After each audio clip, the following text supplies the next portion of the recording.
ഞങ്ങൾ ചെറുതിലെ എല്ലാ അപകടത്തിലും മഹീദ്ദീൻ ഷേഖെ കാക്കനെ, എല്ലാ ആക്സിഡന്റിലും ആകുമ്പോൾ ഞങ്ങൾ വിളിക്കുന്നത് മഹീദ്ദീൻ ഷേഖിനെയാണ്.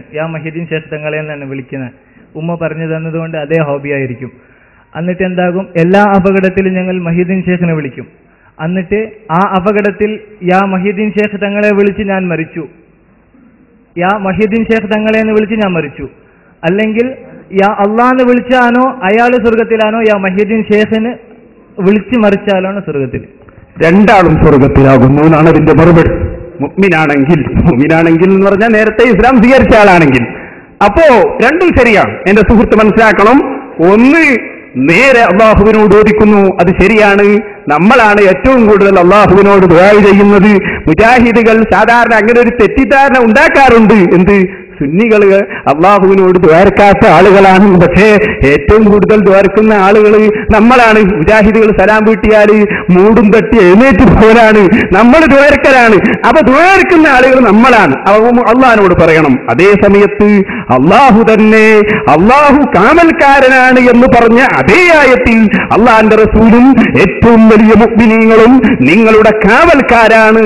അവരെ നിങ്ങൾ കാവൽക്കാരാക്കിയാൽ നിങ്ങൾ അള്ളാഹുവിന്റെ പാർട്ടിയാണ്. എന്ന് പറഞ്ഞ ആ രൂപത്തിൽ പ്രിയപ്പെട്ട സഹോദരന്മാരെ നിങ്ങൾ ചിന്തിക്കണം.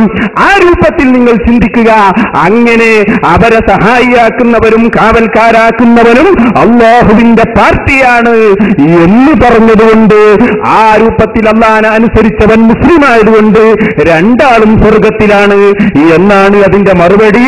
മുജാഹിദുകളുടെ സൂപ്പർ സ്റ്റാറായ സക്കരിയ സലാഹി തന്നെ ബുദ്ധിമുട്ടുണ്ടാകുന്ന സമയങ്ങളിൽ ആരും സഹായിക്കാനില്ലാതെ വിജനമായി ഒറ്റപ്പെടുന്ന സ്ഥലത്ത് അള്ളാഹുവിന്റെ അടിമകളായ ജിന്നുകളോട് സഹായം നേടാമെന്നും അത് ശിർക്കല്ല എന്നും പറയുന്നത് നിങ്ങൾ തന്നെ നേരെ കേൾക്കുക.